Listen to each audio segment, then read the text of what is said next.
All right. Well, I know we've got this session recorded. So thanks everyone for making some time today. Really appreciate people being able to join and participate in today's webinar. So real quick, Nicholas Friedman here, founder and managing partner at Templar Shield. Really excited about what we're going to be covering today. We're going to be covering Compliance.AI's regulatory content and regulatory intelligence platform. We're also going to be covering Find CRA. We've got a few guest speakers today. So what we're going to be doing is doing a quick round of intros, about 20 minutes with Compliance.AI overview, about 20 minutes with a Find CRA overview for the Community Reinvestment Act. And we've got a few guest speakers here today I'm about to introduce. So first with us, I want to hand it over to Alan Paris from ServiceNow, who's our co-host. Alan, if you can do a quick intro, I'd really appreciate it. Hi, everybody. My name's Alan Paris, and I'm a global head architect for risk and compliance in financial services at ServiceNow and part of the financial services industry team. Glad to be here. Thanks. And we've also got Brian from Find CRA on the line. Brian, you can do a quick intro, please. And you're on mute. Thank you. President, COO, and co-founder of Find CRA here. We're a company that helps banks to meet their requirements under the Federal Community Reinvestment Act, both through software and consulting offerings. Great. Really appreciate that, Brian. And we've got Kayvon. Kayvon, I hand it over to you to do an intro and tell us a little bit about Compliance.AI. Nice meeting you, Kayvon Alakani. I'm co-founder and Chief Strategy Officer at Compliance.AI. I look forward to this presentation today. And did you want me to proceed with a bit of a background on our company and what we offer? Yes, I really would appreciate that. All right, fantastic. Let me share a screen and get things going.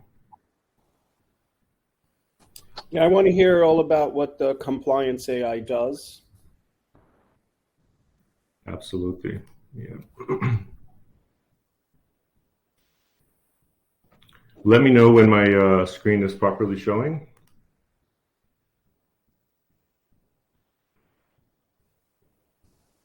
We can see your screen.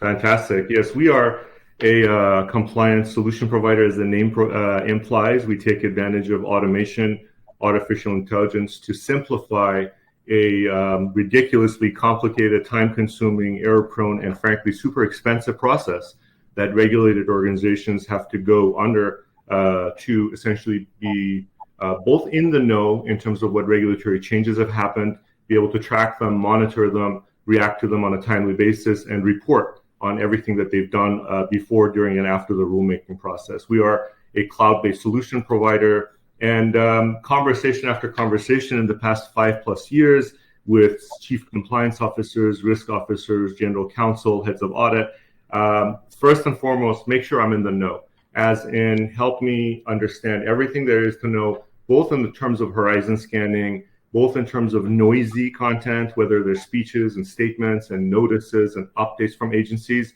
but also all the way to rules and regulations that get codified, bills as they go through legislation at a state level, from introduced to engrossed to enrolled to enacted, and help me understand what enforcement actions get issued against those regulations so I have a full picture. But I don't want to have 50 different UIs. Consolidate that into a common user interface. So that's what we do. We bring in content at this point from 2,000 different sources across 30+ countries, across 200 different document types, from that proposed rule to the CFRs and bills and statutes and administrative code and everything in between.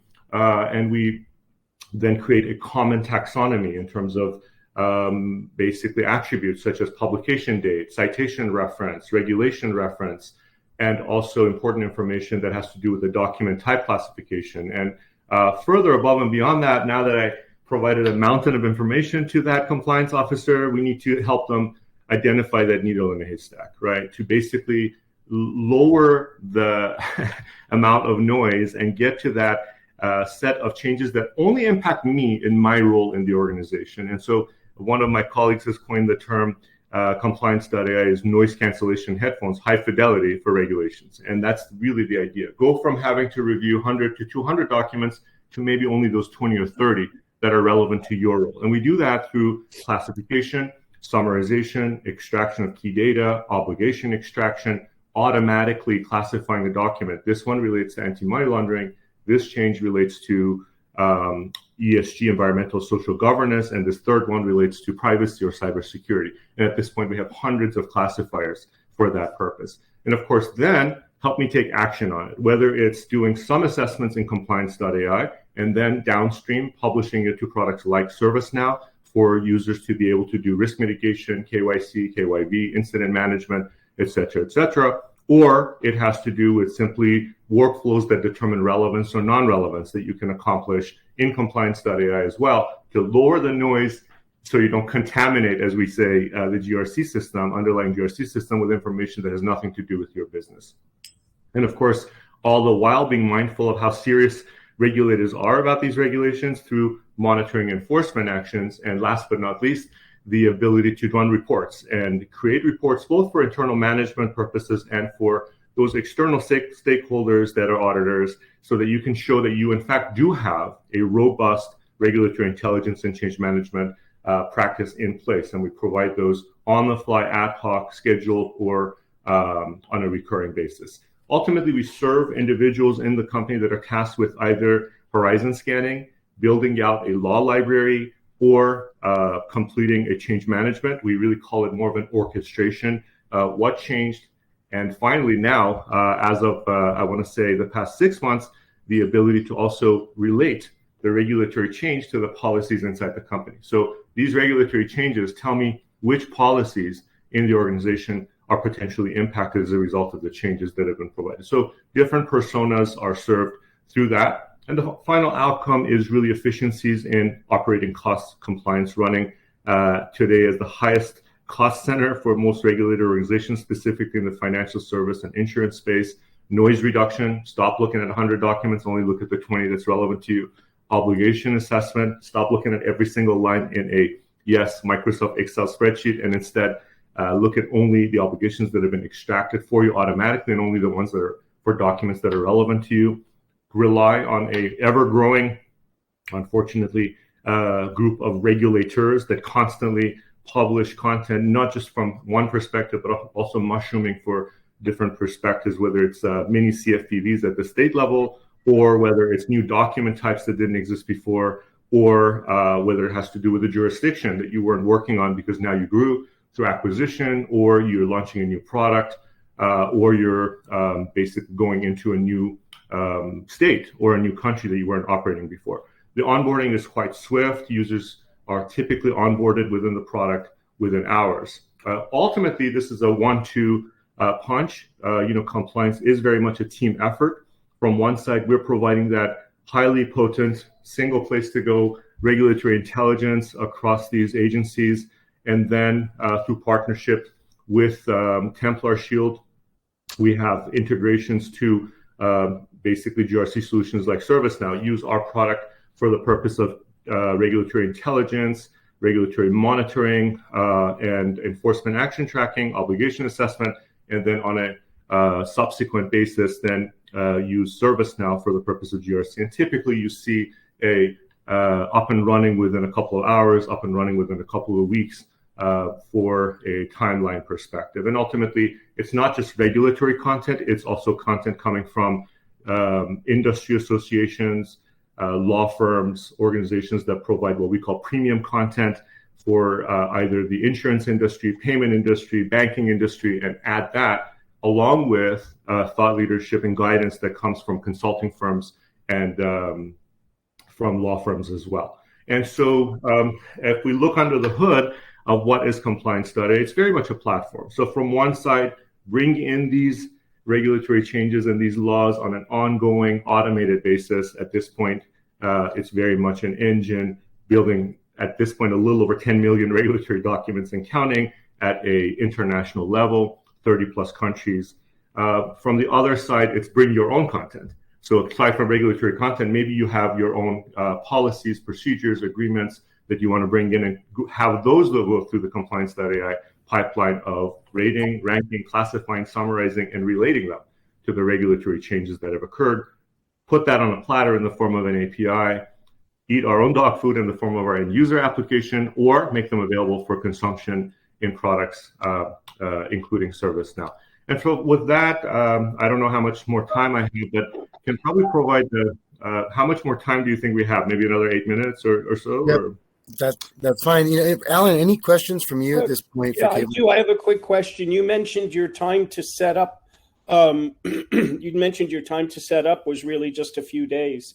You want to talk a little bit about that? Because Absolutely. I assume that the one of the big challenges for our financial services customers is pulling together their requirements for reg change management in order to leverage your service. So talk to us a bit about that. Yeah, that's a nice marketing 2 days thing we put up there. But in fact, you're 100% right. The users are up and running within hours. They can start getting value with the dashboard, with notifications, alerts, and the ability to search and do research. But that fine tuning of implement my workflow for integration to ServiceNow, implement my very specific alerts and workflows, that's another 7 to 10 day working days process, typically per business unit. Specifically for mid to large size companies, it's more around 10 business days, where our customer success team engages with them and basically says, do you have a collection of workflows? Yes, maybe they're in Visio, maybe they're in Microsoft PowerPoint, maybe they've already documented that in a very simple narrative. We take those, we implement them in Compliance.AI, along with really going team by team and making sure that regulatory focus is, it's really scary what users have done with the platform. Really very complex, very well done searches that really narrow down the focus to only changes relevant to their role, HR, taxation, anti-money laundering, changes that have to do with Department of Justice, or along the lines of business units, insurance, asset management, et cetera, et cetera. Yeah, that's really key, especially to like you say, separate the signal from the noise and just pull in the data that you need, because there's just so much out there, and it makes it very challenging. So tell me, like, what kind of what have you seen that you're replacing in these organizations? Are we talking spreadsheets and SharePoint? Are we talking email chains and alerts? Yes, it's a combination of that. Elephant in the room is Microsoft Excel, of users going directly to websites, relying on an outside counsel, relying on scraping Google, bringing it together from 14 different places, throwing it all into Microsoft Excel, or maybe buying some sources from Thomson Reuters, Bloomberg, Lexis, those kinds of sources, and bringing that raw data, throwing it into a spreadsheet, line by line, I'm not exaggerating, going through and figuring out what is relevant, and then classifying, this one relates to anti-money laundering, this other one is related to our control. And then routing it to the proper department to say, is this important to you? Should we follow up on this? We've found $50-100 billion companies that do that entirely manually today. And so that's what really we're challenging. Yeah. Big time suck. And you guys automate that, and you integrate with ServiceNow IRM, our integrated risk management tools. So Templar Shield, that's correct. The whole reg change management program. That's right. With Templar Shield's help, we have an integration into ServiceNow, which is only going to get better and more robust over time as we, with Templar Shield, evaluate other usage scenarios for clients that are demanding integration into ServiceNow. Great to hear. Absolutely. And one thing I just wanted to mention in terms of the way this all works is through profiling, which is very much music to the ears of these organizations. I think one question needs to be answered before I can start serving you. Tell me the name of your company. And if you know that, and most companies do, and from there you start with profiling. And here Compliance.AI has profiled tens of thousands of banks, financial services, asset management, fintech, and insurance companies.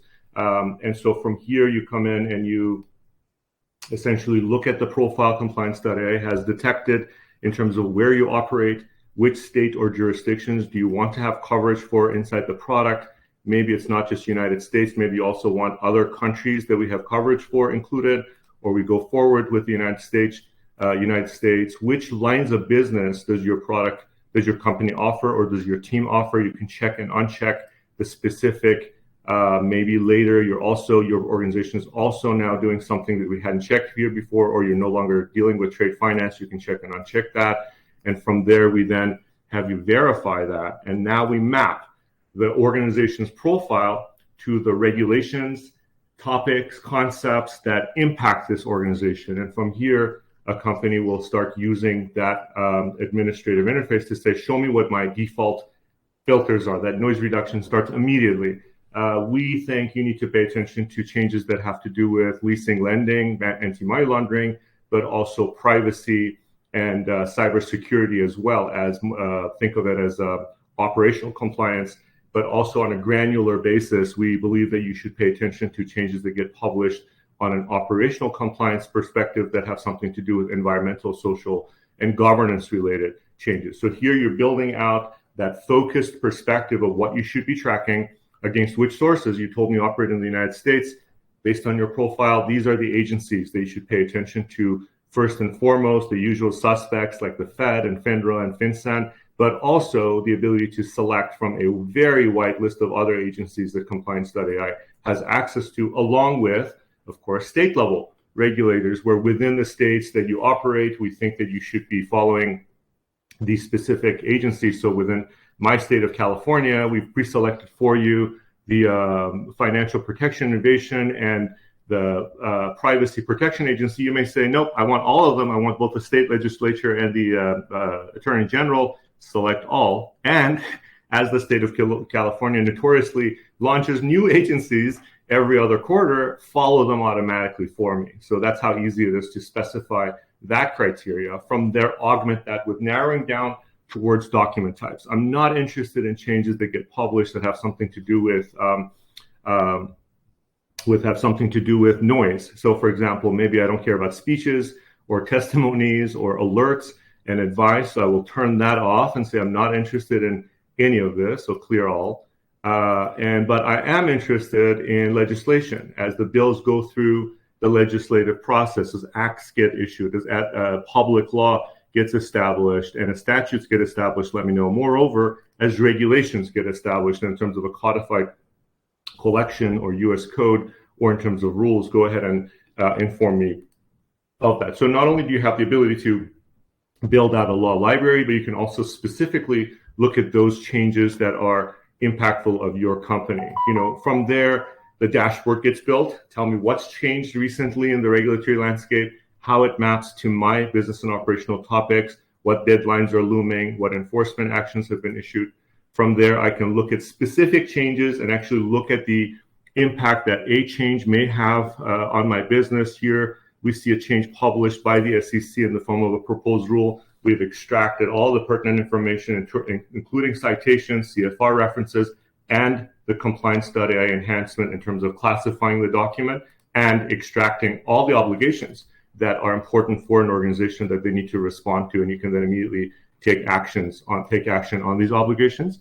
We also have a law library where you can look at regulatory content through the lens of topic, title, section, subsection, part, subpart, and citation level. And at every step of the way, not only understand what that change is and where does it fit into that framework, but also determine what if it's changed over time. Here we can see this specific citation has been changed, and we can see the exact additions and deletions that have been done against this specific requirement from the regulator, but I can also look at all the obligations that I need to satisfy as part of this change. In addition to that, organizations can look at translation services. A document that's published in German is automatically translated, maintaining the format of the document by Compliance.AI on an automated basis. Of course, there's other things that you can do in terms of enforcement action tracking. Tell me who's been fined, what are the violations, and what are the penalties. So you can see alternative type of metadata that you can look at as you're using the service. And you can look at changes through the lens of your internal policies. Tell me from the changes that are published by the agencies, how do they map to regulatory updates that get published, and that's part of our BYOC. We publicly make available all the sources, so you don't need credentials to check this, and our team would be happy to share that list with you. We publicly make available all the document types all the categories of documents and content that we retrieve and consolidate, and all the classifications that we provide, and all the definitions that we've used for that classification. And last but not least, for the purpose of today's presentation, you're trying to focus on a specific area that may be concept-based, that may be to a specific regulation. Here you can use our very robust search engine, where you can search by publication date, the specific jurisdiction or agency, the reference to one or many topics that you may be looking at, or very granular concepts that may have to be that you're specifically looking for, and ones that led to an obligation. Maybe you're only looking at changes that have been consequential in terms of the variety of document types we have. So you can mix and match these to ultimately arrive at, for example, in this case, references to the CRA or Reinvestment Act, and specifically look at changes that have been published very recently, as early as December of 2022, effective 01/01/2023, a combination of the FDIC and the Fed putting together a rule. Again, same things apply. Obligation extraction, the ability to get notified about this change on a daily, weekly, or if you're paranoid like some of our clients, on an hourly basis, and be able to then share that or publish that downstream into essentially a product like ServiceNow. So with that, I wanted to stop and see if there's any questions I can help answer. And hopefully this was a pretty condensed demo, but give you an idea of what you can do with Compliance.AI. No, Kayvon, I really, really appreciate that. Alan, any other initial questions, things come top of mind for Kayvon before we hand it over to Brian to start talking about the Community Reinvestment Act? No, I think we pretty much summed it up. That was fairly in-depth for the amount of time that was allotted there. I have no further questions on that subject. Thank you very much, Kayvon. You're very welcome. Thanks, Kayvon. Really appreciate the support there. Hand it over to Brian. Brian, a little bit back about your background with Find CRA, why you guys founded the firm, and then jumping into some of the the big changes that have occurred. I know a lot of our attendees and people we're going to be sharing this with are very interested in these changes. Sure. My background is in banking. I was in banking for about 15 years, and then 10 years ago, in this month, me and my co-founder co-founded Find CRA. For those who may not be familiar, CRA stands for the Community Reinvestment Act. It's a federal law that requires FDIC-insured banks within the United States to maintain and monitor the ways that they provide credit and other activities to support their communities, primarily focused on low and moderate income neighborhoods and low and moderate income individuals. So that regulation came out in 1977. It's been around for a while. And it was last rewritten in 1995. So that's now going on almost 30 years ago. So I'm going to put up here share my screen so you can see where we're at, because we're currently in the midst of a massive modernization push on the CRA side. With the CRA rule, back in 2018, the Treasury started this whole push forward with a 27-page memo that they issued. I'm sure it's available in Compliance.AI. And then from there, it's been a twisty road to get us to CRA modernization. So we've got the whole litany here. It was very interesting at times because at one point, the OCC stepped out away from the FDIC and the Federal Reserve and issued their own final rule. So for about a 15-month period, banks who were regulated by the OCC were following their separate guidance, different than other banks in the United States. But finally, everything came back together. The band got back together. And this year, or last year now, in June of 2022, there was a new interagency joint proposed rule issued for CRA. It's the most expansive rewrite of the CRA in over 25 years. It's going to put together some new requirements on how activities qualify for CRA, but the biggest change is in the examination and regulatory framework under which banks are examined. And banks are examined on a variety of things. They get examinations on their risk, on their IT, on their trust departments, on their compliance. But CRA is the only examination that when it occurs at a bank by their federal regulator, there is a public evaluation report issued so that anyone in the community that is interested in reading how a bank is meeting those credit needs or maybe failing to meet those credit needs for low and moderate income individuals or neighborhoods, that is a public record that anyone can see. And so everyone is given a rating ranging from outstanding to satisfactory to needs to improve to substantial noncompliance. So where we're at in the regulatory timeline is that proposal came out in June. The 60-day comment period ended in August, and we're all sitting here in suspense. We anticipated the rule to come out by the end of the year. The last I heard from the regulators is it may come out in March, but they also said at the same time that our idea of quick is not their idea of quick. So we'll see what's going to happen with that rule when it comes out, hopefully later this year. Brian, before you continue, can you just talk about what kind of banks and other financial institutions? Oh, there it is. Okay. You read my mind, Alan.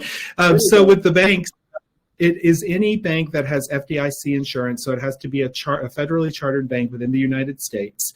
CRA applies to their domestic operations only, and within CRA there are 5 designations, but 3 primary designations for banks. So these banks are regulated either by the Office of the Comptroller of the Currency, the OCC, the Federal Reserve, or the FDIC.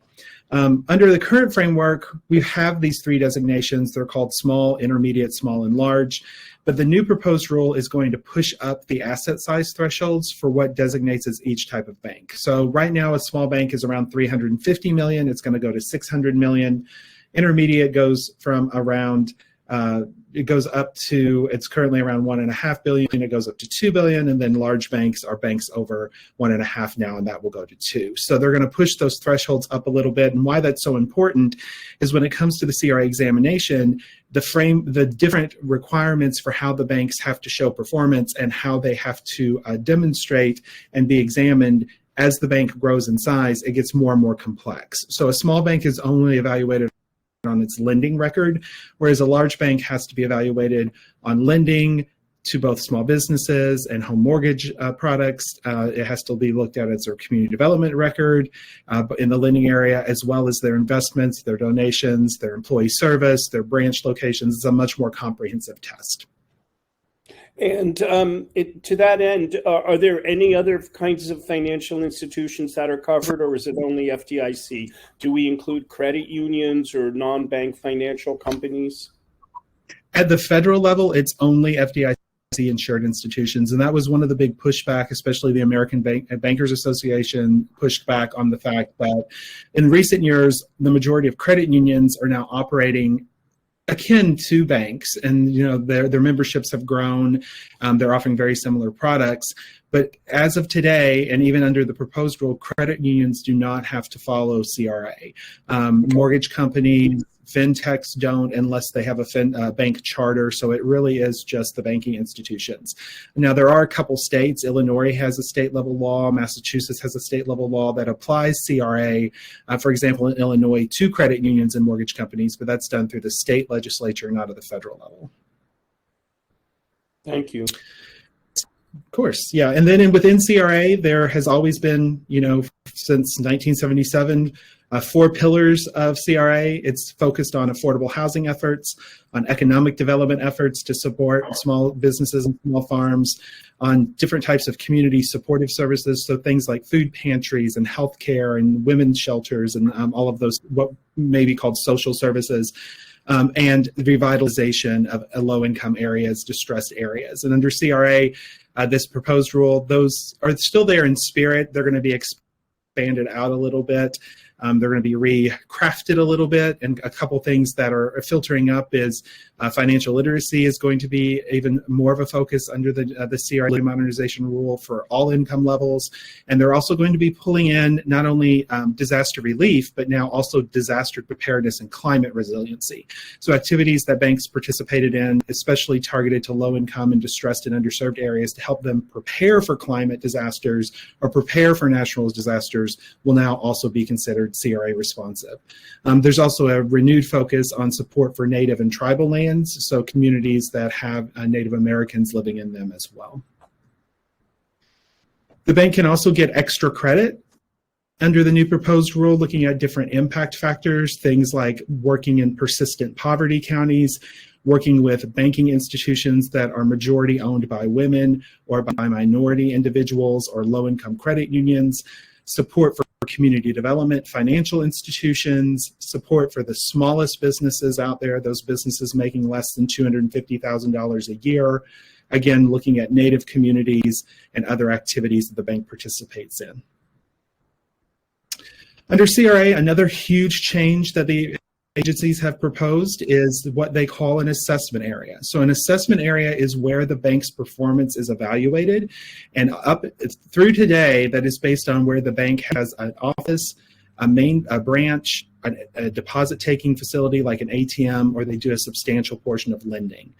So it's really based on the physical geography of the bank.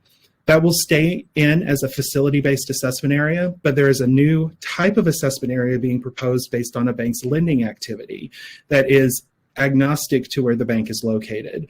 So if a bank in a metropolitan area, if they do 100 or more mortgage loans or 250 more small business loans in a two calendar years, that now becomes a lending assessment area for them. So it's going to really expand out the geographies under which banks will have to evaluate their lending activity and ensure that they're helping communities, maybe where they don't have a physical presence. So that's a big change that's being proposed. And the largest change that's being proposed is a shift in the way that banks will be evaluated. So those large banks, those banks that have over 2 million in assets, today they're currently evaluated under a three-pronged framework that looks at lending, investment, and service activity. That framework is being thrown out the window, and there will be a new four-pronged framework. It will look at their retail lending in one of 6 major product lines, looking at closed-end or open-end mortgage, multifamily lending, small business, small farm, or automobile lending. And the approach to the examination is going to move from a subjective interpretive approach based on the regulator's expertise and be more focused on metrics, benchmarks, using both federal data and bank performance data, both at the bank itself and then within the bank's peer groups. So we're seeing this move forward to a much more calculated approach to CRA, both in the lending test, also looking at what they call the retail services and product test, where the bank has branches, what type of products are they offering? Are they offering products through digital channels that appeal primarily to low and moderate income individuals or underbanked or unbanked individuals? They're also going to be evaluating what they call the community development financing test, which is the bank's record of providing larger deal long-term investment and loans into communities. And then finally, community development services, which tracks the record of how much volunteer work the bank is doing in the community to a CRA qualified population or purpose. So this is where the heartburn is happening in the industry right now, because with this new framework, there are pages and pages and pages of new types of data that will have to be collected by banks. There are going to be new templates issued by the regulators for data collection and reporting. The banks will have to accumulate and report all of that data up annually.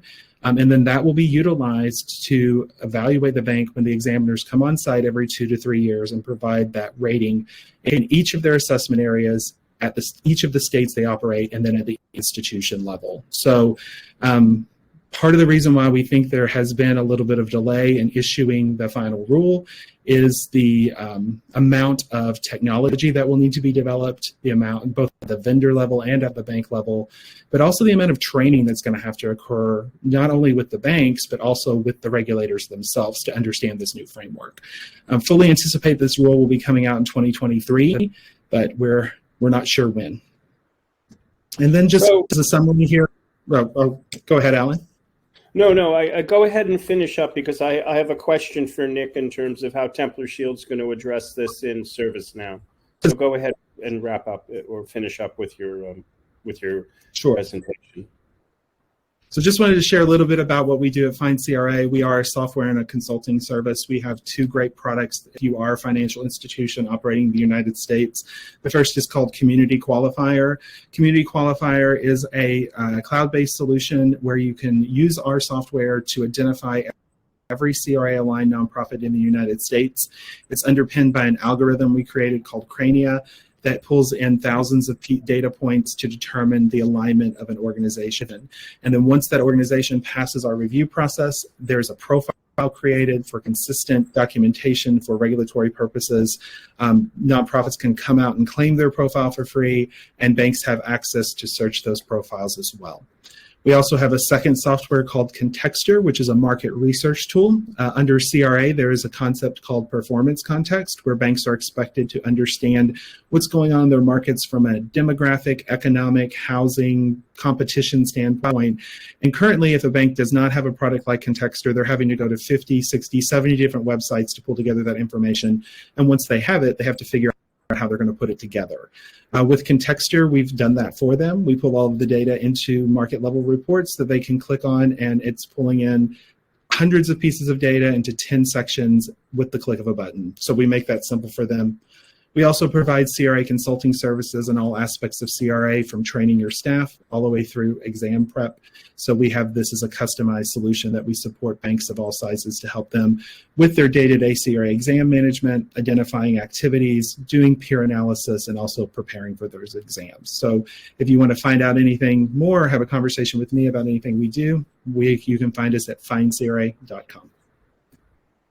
That's exemplary. Thank you, Brian, for that presentation. And so, Nick, I guess my question to you is, in terms of everything that Find CRA does, how does Templar Shield integrate that, plus all of the data and reporting that's required on the part of the bank side for this? It's a great question. And so what we've been doing is, taking the proposed rules that Brian was talking about, that we've got drafts of, and creating drafts of for those different tests within the IRM, or Integrated Risk Management Platform, in ServiceNow, so we can collect and aggregate, report on that data. A big part of it, to what Brian was talking about, is to actually, identify the external data sources. And so integrating with a few tools like Find CRA, as well as Esri's GIS mapping, who brings in the U.S. Census Bureau for LMI areas. So put the geographic tags around these things. We can actually query data sets. The data sets we need to query is going to be within the banks. There's a few different ways we're proposing that. The first way is, banks are using data lakes today. So we are working on an integration right now with Snowflake, which is a multi-data lake query tool that can query Google, Amazon, Azure, and other data lakes out there. Right. You say Snowflake? So Snowflake's the tool that we're using is a multi-data lake query tool. And that is a way that we could leverage existing infrastructure within banks to query that data just using ServiceNow IRM. Number one. Number two, the second way is ServiceNow does have an FSO platform for financial service operations, which already has a lot of the integrations, for say Jack Henry and other FIS tools that are in the market, so that we can query those tools, to Brian's point earlier, to see what home loans, what auto loans, what branches, what farm loans that are out there, and then query the geographic addresses of these, and then map those to the GIS requirements for the U.S. Census Bureau LMI. That way we can help banks report on, this is the amount of investment we're making in LMI areas. These are the branches. These are community reinvestment. These are the people we're hiring or marketing investment products to, et cetera. So all of that. When you say GIS, you mean a graphical information system that lays it out on a map. Exactly right, because we have to pull that data from LMI areas that Brian was talking about, are identified by the U.S. Census Bureau. And with Esri GIS, they already have a map pulling in that data, so we can easily put some boundaries around those and identify which products and customers are being serviced by banks within those areas. And Brian, just a quick follow-up question. Really, the purpose of the Community Reinvestment Act, all told, was to try and get banks to give back to communities, invest in communities, especially low and middle income communities, and also, I guess, to help eliminate redlining of marginal communities. Is that correct? Yeah, it originally started only in response to redlining, and then with the 1995 rule. Right. And so it was focused primarily on the credit history of the banks. And then when they rewrote it, they expanded it to bring in the investment and service activities later.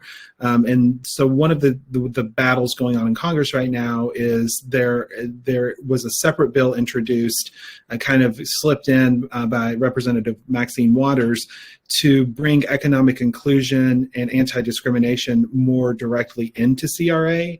The banking agencies have left that out of the proposal because they felt that the current fair lending framework adequately addresses the need to monitor for discrimination within banking. So as it stands, even in the proposal, it will continue to be an income-focused regulation more than a demographic or protected class-focused regulation. Right. Okay. Thank you for that. Very interesting. Very interesting stuff. And it's going to affect every bank. So, I mean, thousands. And how many banks do you think are actually directly affected by this? Because it sounds like it could be a number between 3,000 and 8,000 banks domestically. Yeah, we lose a few banks every day, it seems like, or every month. I think we have somewhere around 4,500 to 5,000 banks in the United States. Almost all of those will be affected by this. I think when the regulators put it together, there was about 800 banks that would fall back to a small bank designation, around 200 that's going to fall back to an intermediate. But all of those banks will have to be adhering to the new community development definitions as well as the new regulatory framework. As well, as much as it applies to them. As far as the largest banks in the country, it's probably 1,500 or so, that maybe less, that'll be under that large bank designation that will have the most aggressive new requirements. Good to know. And what we're hearing out there, and Brian, I'm curious on your thoughts on this, is some of the larger banks we're talking to are saying, hey, we're going to put an army together and we're going to figure this out, right? If there was a pre-baked solution out there in one of our main platforms that we use, like ServiceNow, it'd be great to plug and play that. But otherwise, we have, we're worried about MRAs. We're worried about, fines and impacts. So we're going to get to work on this. And then on the other side of that coin, from our regional banks, we're hearing we may just be dealing with MRAs because it may cost us just as much to create a custom solution, in the first year or two to gather all this data. And so when we're asking them, hey, we have ServiceNow's pre-built solution for this, and is that of interest to you? We're hearing that'd be great interest to them. But the concern was, well, where do we get A, the consulting, and B, the content?